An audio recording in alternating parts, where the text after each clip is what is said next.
My son's coffin was lowered into the ground, and that's when I heard it. A laugh, not from the crowd, not from someone grieving, but from him, from the man standing beside my daughter-in-law. The one she said was just a colleague. I didn't react. I didn't turn. I just stood there, listening, because in my life I've learned something important. People reveal themselves most clearly when they think no one is watching. My name is Arthur Hayes. I'm 61 years old, and for 27 years I served as a federal judge, specializing in financial crime, fraud, and complex deception. I've watched men lie under oath, families collapse over hidden money, and I've seen guilt hide behind the most convincing performances. So when I heard that laugh at my son's funeral, I didn't feel confusion. I felt recognition. The wind moved quietly through the cemetery, carrying low murmurs, soft crying, the kind of silence that follows a loss no one is ready to accept. My son Daniel, 34, successful, careful, disciplined, gone in what they called a sudden accident, a fall, late night, no witnesses, no clear explanation, just a report, clean, simple, final, to simple. And that was the first thing that didn't sit right with me. I stepped forward slightly, eyes fixed ahead, but my attention shifted, not to the coffin, but to them. My daughter-in-law Emily, standing stiff, not broken, not shattered, just composed. To compose for someone who had just lost her husband, and beside her, that man, well-dressed, confident, leaning just enough to whisper something I couldn't hear, and then, that laugh, quick, controlled, but real. Not grief, not discomfort, something else entirely. I didn't confront them. I didn't question anything, because questions alert people, and alert people stop making mistakes. So I stayed quiet.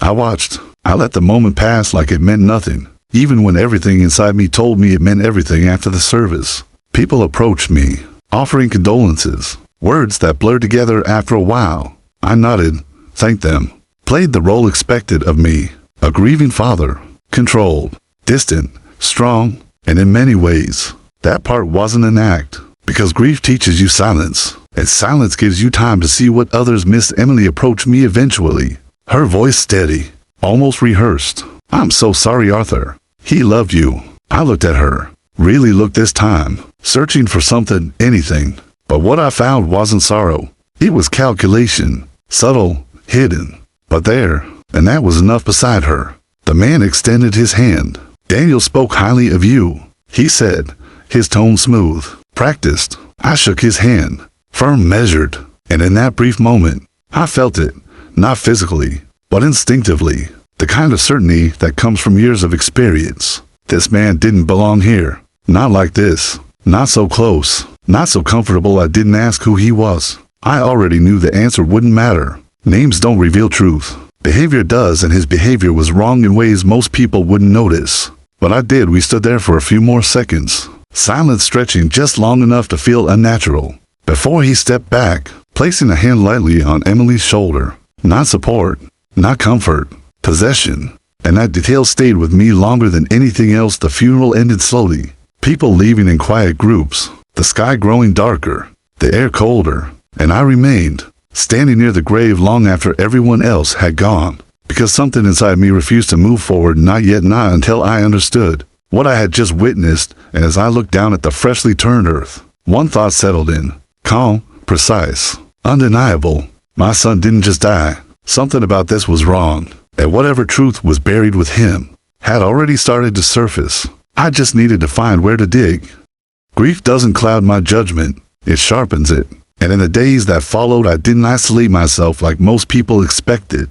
I observed, quietly, consistently, because the truth rarely hides. It just waits for someone patient enough to notice it. Emily returned to the house the next morning, not alone. He was with her again, the same man from the funeral, walking through my son's home like he had been there before, like he knew where everything was. And that detail mattered more than anything else. I greeted them calmly. No questions, no tension. Just presence, because presence keeps people comfortable, and comfortable people reveal more than they should. They spoke casually, too casually, discussing arrangements, paperwork, finances, things that normally take time, but they moved quickly, efficiently, almost like they were following a plan already in motion. I listened, I watched, I waited, and patterns began to form, small at first, Then clearer, Emily receiving calls late at night, stepping outside to answer them, lowering her voice just enough. The same behavior I had seen hundreds of times in cases where secrecy mattered more than truth.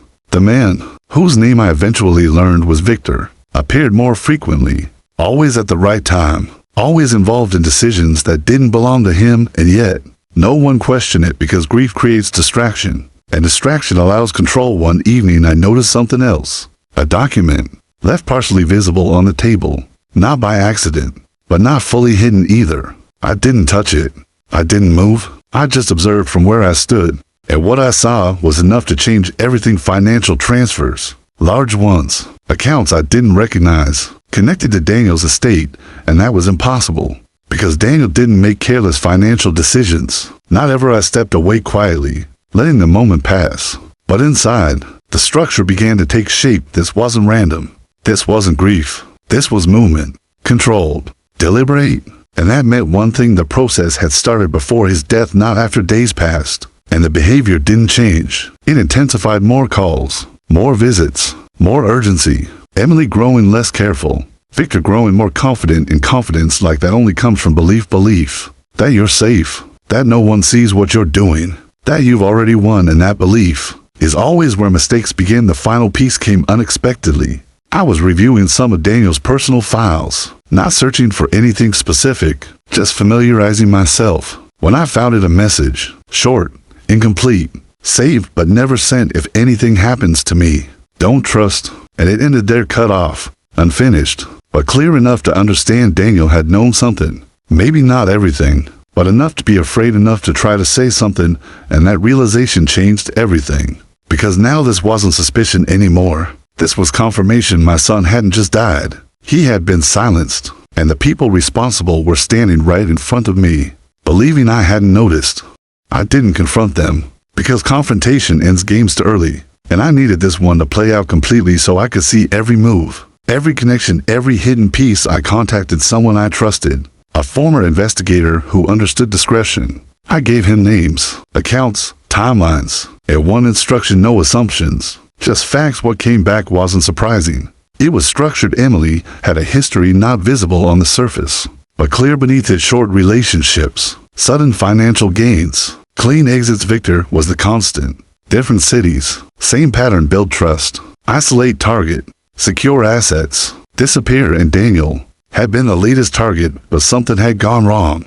Something had forced them to accelerate the plan, and that acceleration had created mistakes. I built the case slowly, carefully, documenting everything, tracing movements, linking transactions. And when the picture was complete, I created the final step: not confrontation, but exposure. I arranged a meeting, simple, expected, a discussion about finalizing the estate, and they came confident, relaxed, certain this was the moment everything would transfer completely, legally, permanently. And I let them believe that, because belief creates vulnerability, and vulnerability reveals truth.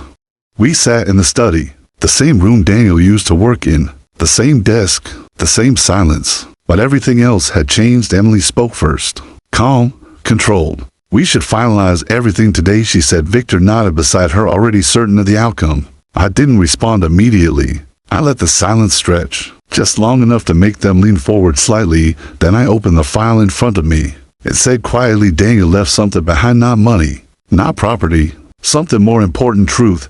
And that's when everything shifted. Emily's expression tightened. Victor's posture changed slightly, not fear, but awareness. You see, I continued, Daniel wasn't careless. He documented things, patterns, conversations, movements, enough to understand what was happening before it was too late, and that was all it took. The confidence disappeared, instantly replaced by calculation, then panic, and before either of them could speak, the door opened. Officers stepped inside, calm, controlled. Final. Victor stood quickly, but stopped just as fast, realizing there was nowhere to go. Emily didn't move. She just stared at the table, at the file, at the reality she could no longer avoid. I remained seated, calm, steady, not angry, not satisfied, just certain, because moments like this aren't about revenge. They're about truth, and truth doesn't need force to be powerful. It only needs to be revealed. Weeks later, the house was quiet again, not empty, just still the way it used to be before everything changed. I stood by the window one evening, looking out across the same street Daniel had walked so many times, and I thought about that. Message the one he never finished because in the end, he didn't need to finish it. He had already said enough, and as I stood there, one final thought settled and clear, unwavering. Complete people don't fear being caught. They fear being understood, because the moment you truly understand them, their entire plan falls apart, exactly the way theirs did.